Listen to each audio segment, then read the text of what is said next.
It's been maybe a good 3 or 4 years since the last time I ever made a video under a completely different, channel name.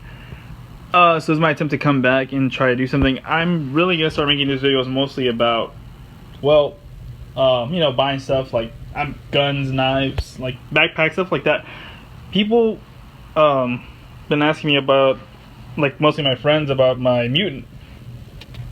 Ever since Palmetto State came out with their version of the Mutant, which is about almost $500-600 cheaper than this one.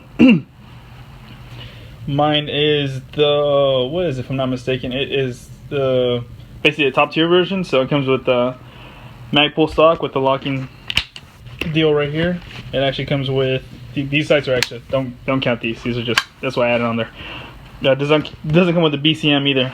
Basically comes with the, it is empty, there's like nothing in here whatsoever. And crap, I'm doing this on my phone, so you guys are gonna have to forgive me. So basically it doesn't lock open, so nothing in there either. Okay, for all the safety nuts. Basically the only difference is it does come with a Geissele trigger. Geissele, I think I'm pronouncing that right.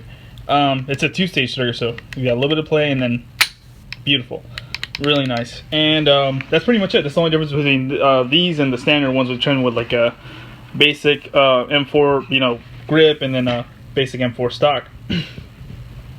So the upgraded one did cost me a pretty penny. I got it pretty decent deal.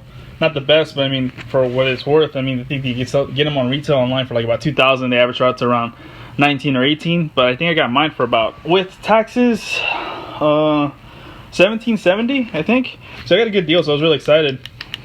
It was between this or Daniel Defense V11, which I decided not to get just because I was like, I had an AR. I'll probably end up buying the V11 later on, but for the most part, I kind of just fell in love with the way this looks.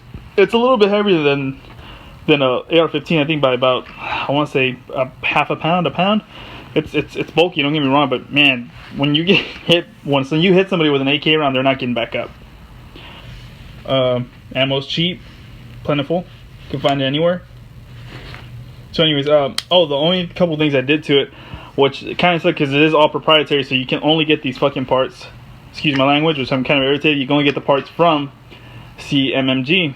But the one thing I did want to do is, the latch on here sucks really bad. Literally, this isn't the original latch, I changed it.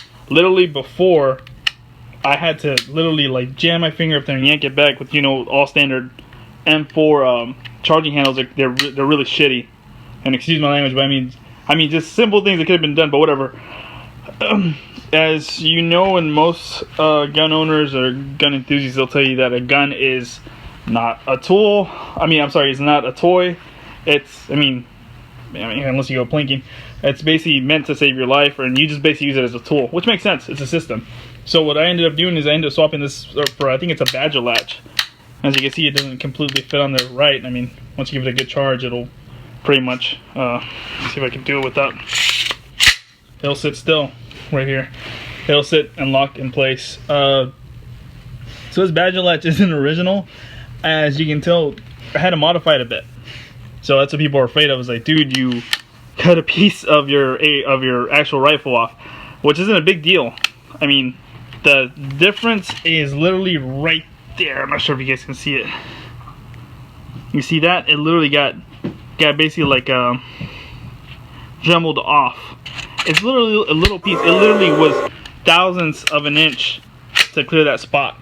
So you're probably asking why I didn't go with like a BCM, like a, what is it, a BCM level 3 or something like that, to basically, instead of this one, which I can get at the time. And basically to get that, you'd have to, I don't know if they sell them separately, I haven't looked it up, to just buy this latch piece, because of course the charging handles don't fit.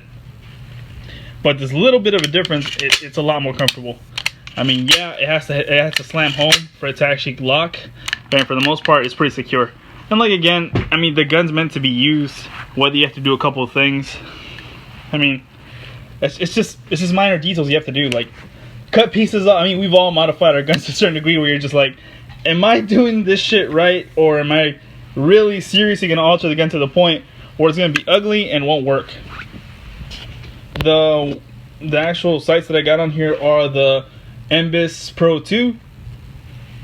I don't like the Mbis ones. I don't like the push for the latch and it springs up, and it literally has a spring just keeping it from doing this. I don't find that reliable. These are pretty cool. They actually lock into place. So sit up. They got a notch right there, and I mean, you have to force them down for it to come down. It's pretty cool. But they're really rigid. They're all steel. They have a cool little side picture. I can show you guys.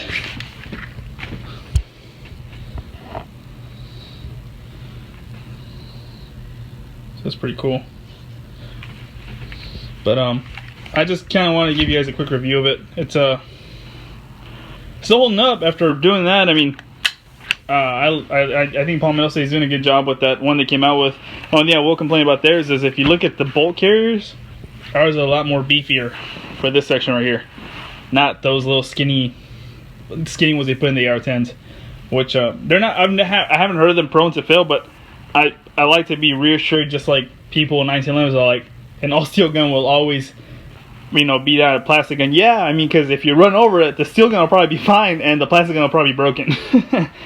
But this is just a quick update on how it's doing, and just little minor details like that. What I'm gonna try to focus on in my videos later on is probably gonna be mostly for, I'll buy stuff that you guys don't want to buy, and I'll basically tell you what I think of it.